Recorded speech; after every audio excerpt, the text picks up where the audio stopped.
el retrato del Papa Inocencio X de Velázquez es una pintura creada en 1953 por el artista anglo-irlandés Francis Bacon. Este cuadro, también conocido como El grito que no se oye pero se ve, es una reinterpretación de una de las pinturas más famosas de Velázquez. Con estas premisas, cabe aclarar que es preciso referirse a las dos obras para entender el discurso que denota la pintura de Bacon, un discurso sobre el poder, la putrefacción y la penitencia. Para acercarnos al cuadro debemos empezar analizando la composición de la imagen. En este caso, el análisis mediante la composición por la espiral áurea revela un punto clave para empezar la interpretación: el grito. Para Bacon, el grito es una transcripción inequívoca de dolor. Mirando la pintura, es posible observar así un personaje que no se encuentra en una posición imponente o poderosa. Como transcripción de su dolor, el grito muestra a Inocencio X de forma decadente e impotente.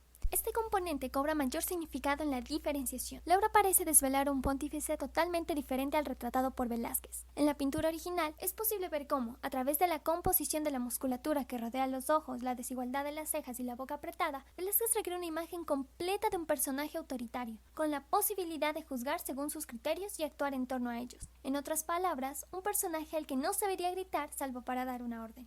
Inocencio X, de hecho, tenía fama de ser un hombre siempre alerta, desconfiado e implacable en el desempeño de su cargo. La diferenciación en este caso permite deducir que la obra nos quiere mostrar una cara no vista hasta entonces de Inocencio, una cara donde el Papa ya no tiene el poder ni autoridad, sino que al contrario es víctima de un castigo mayor.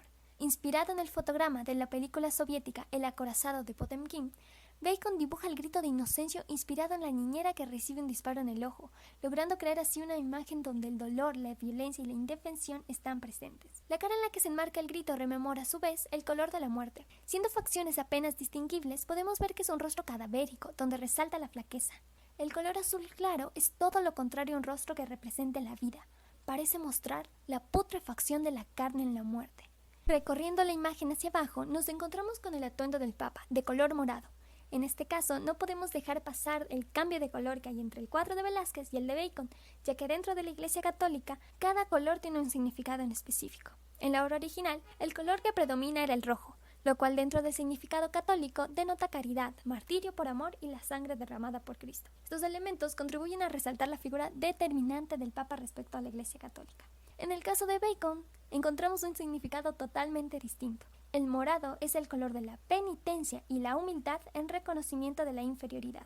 Humildad y penitencia son dos palabras que aportan una nueva noción al cuadro. Inocencio X está representado como una figura que cumple una penitencia. El tormento inmortalizado en un grito y la putrefacción de su rostro convergen en un punto donde el Papa, encontrándose en un lugar ajeno a la vida, cumple con una penitencia a través del dolor. Despojado de la autoridad que le representaba fuera de la muerte, lleva debajo un ropaje blanco paupérrimo, carente de la suntuosidad que caracterizaba el cuadro de Velázquez. Se observa así un lugar de penitencia, donde el poder del Papa ya no vale nada. Analizando la figura, encontramos en el ropaje blanco apenas perceptibles unas pequeñas gotas de color rojo oscuro que caen desde el codo del Papa. A pesar de que no se distinguen claramente por todos los elementos antes analizados, podemos interpretar que son pequeñas gotas de sangre. En este caso, las gotas se conforman como un signo opuesto a la vida, donde en forma de goteo lento muestran un personaje debilitado y en medio de un gran dolor, sangrante. En forma de goteo constante, la vida se desvanece. La vestimenta que acaba de manera abrupta acentúa esta impresión. Continuando con el análisis, observamos que el color morado del atuendo contrasta con el amarillo presente en la silla de Inocencio. Morado y amarillo, al ser colores complementarios, dan la sensación de movimiento, por lo que es así que el amarillo parece demostrar luminiscencia y electricidad. La silla del cuadro de Bacon, de hecho, parece asemejarse más a una silla eléctrica que a un asiento de poder. Esta afirmación se refuerza al observar los puños de Inocencio que están cerrados en torno al borde de la silla, siendo así signos de tormento de dolor físico. La posición de los brazos de Inocencio intensifica la sensación de inmovilidad. Inocencio parece incapaz de moverse de la silla. Las líneas amarillas parecen enlazadas a las patas del asiento, contribuyen a crear un ambiente de claustrofobia y rigidez, puesto que se asemejan a cuerdas que mantienen al Papa en su sitio. Con todos los elementos hasta entonces vistos surgen las preguntas: ¿dónde se cumplen las penitencias de lo que se ha hecho en vida? ¿En qué lugar está representado Inocencio?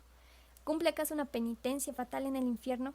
La representación de un papa en el infierno no puede sino guardar una crítica solapada a la Iglesia. Recordemos que Bacon desde su niñez fue educado dentro de unos estrictos valores católicos. Sufriendo abusos y miserias, fue rechazado dentro de su familia por ser homosexual. En este sentido podemos ver que Bacon guardaba de manera consciente o inconsciente una relación directa con los valores impuestos de la Iglesia y su forma de actuar en determinadas circunstancias. Bacon retrata así una figura de Inocencio que es puesta en cuestionamiento.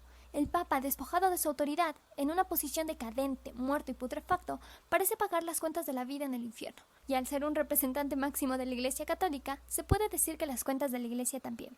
Este primer acercamiento cobra mayor solidez cuando se tiene presente que Inocencio X fue también parte de las comisiones de la Inquisición, además de otros organismos judiciales de la Iglesia. El Papa era errático a los cambios y negó varias transformaciones del momento. Los signos de tormento, penitencia y tortura parecen así hacer referencia a los mecanismos de tortura que se le acusa tener en la Iglesia en la Inquisición. Por último, toda la escena se conjuga bajo un primer plano de líneas que difunden la imagen de atrás. Asemejándose a un velo, ocupa todo el campo de la imagen, sobreponiéndose a los demás elementos. En este punto es preciso recordar que Bacon declaraba que todo el tiempo existimos a través de velos y cortinas. En sus cuadros explicaba, hay violencia porque precisamente estos velos se han roto. Mirando a Inocencio X, vemos que el velo que cubre al Papa apenas se está rompiendo y se muestra la violencia que su existencia tiene en la muerte. Todos los elementos se conjugan así en un discurso que tiene como eje clave la penitencia en el tormento de la muerte. Elementos que cobran sentido cuando se les relaciona con un cuestionamiento a la Iglesia y la identidad descubierta en el velo rasgado. El cuadro de Bacon parece demostrar, sí, un discurso sobre la rendición de cuentas.